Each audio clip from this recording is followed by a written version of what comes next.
El 13 de noviembre de 2003, Nintendo anunció el desarrollo de una nueva consola que, según sus propias palabras, no sería la sucesora de GameCube ni de Game Boy Advance.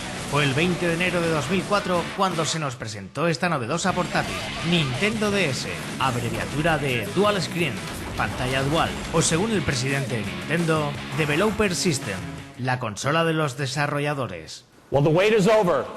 This is Nintendo DS.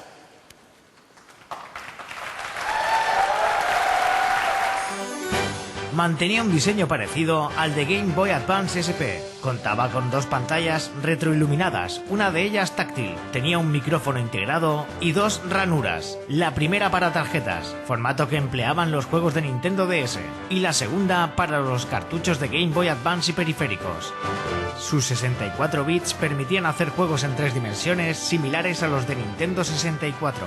Además, la consola incorporaba un adaptador Wi-Fi que posteriormente sería utilizado en un buen número de juegos. Este servicio se llamó Nintendo Wi-Fi Connection. La versión presentada inicialmente sufriría algunas modificaciones antes de su lanzamiento. Casi un año después, el 21 de noviembre de 2004, se puso a la venta en Estados Unidos, el 2 de diciembre en Japón y el 11 de marzo del año siguiente en Europa, aunque en España su lanzamiento fue retrasado al día 12. Su éxito no se hizo esperar. En pocos meses Nintendo DS estaba agotada prácticamente en todo el mundo. La demanda superó con creces las previsiones de la compañía nipona. Las ventas se acrecentaron con el lanzamiento de juegos tan populares como Mario Kart o Nintendogs, un juego de simulación que nos permitía cuidar y entrenar a nuestro propio perro virtual. De forma inesperada, Nintendo anunció el 26 de enero de 2006 un rediseño de la consola, cuyo nombre era Nintendo DS Lite.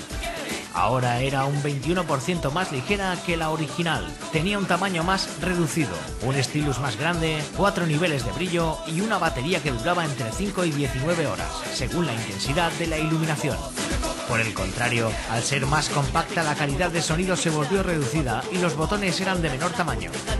El 2 de marzo de 2006 se puso a la venta en Japón y el 23 de junio en Europa, 12 días después de su lanzamiento americano. Con la llegada de este modelo, Nintendo orientó la consola a un público adulto y ocasional, con el lanzamiento de juegos de inteligencia como Brain Training, de idiomas como English Training o de habilidad como Training for Your Eyes. Este grupo de juegos serían conocidos como la Touch Generation. Otros títulos enfocados a los jugadores más expertos son Zelda Phantom Hourglass, Trauma Center, Hotel Dash, New Super Mario Bros., Osu Tatakae Wenda, Metroid Prime Hunters, Pokémon Perla y Diamante y Phoenix Wright.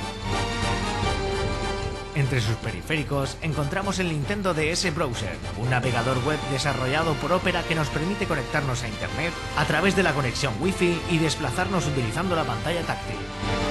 Otro de sus accesorios es el sintonizador, que nos permite ver la televisión en cualquier lugar a través de Nintendo DS. A finales de 2007 sus ventas superaban los 62 millones de unidades. Teniendo en cuenta que aún le quedan años por delante, va camino de convertirse en la consola más vendida de la historia. Nintendo DS. Touch me.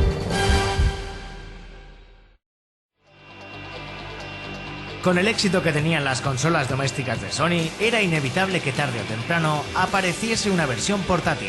Y así fue. Durante el E3 de 2003, Sony anunció la creación de su primera consola portátil que sería llamada PlayStation Portable, abreviada PSP. Fue diseñada por Shinichi Ogasawara. Contaba con una enorme pantalla panorámica retroiluminada, los botones típicos de PlayStation y una salida USB. Sus juegos empleaban un formato UMD, Universal Media Disc, y tarjetas Memory Stick Pro Duo para almacenar datos.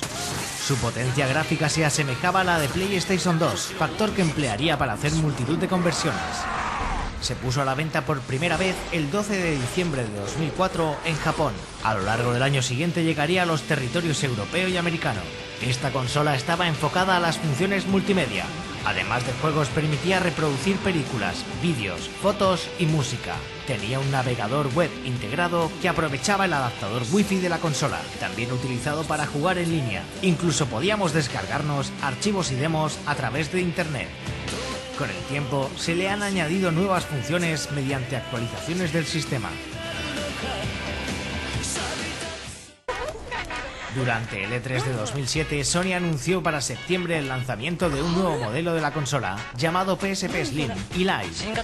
Ahora PSP era un 33% más ligera y un 19% más delgada. Desapareció el puerto de infrarrojos.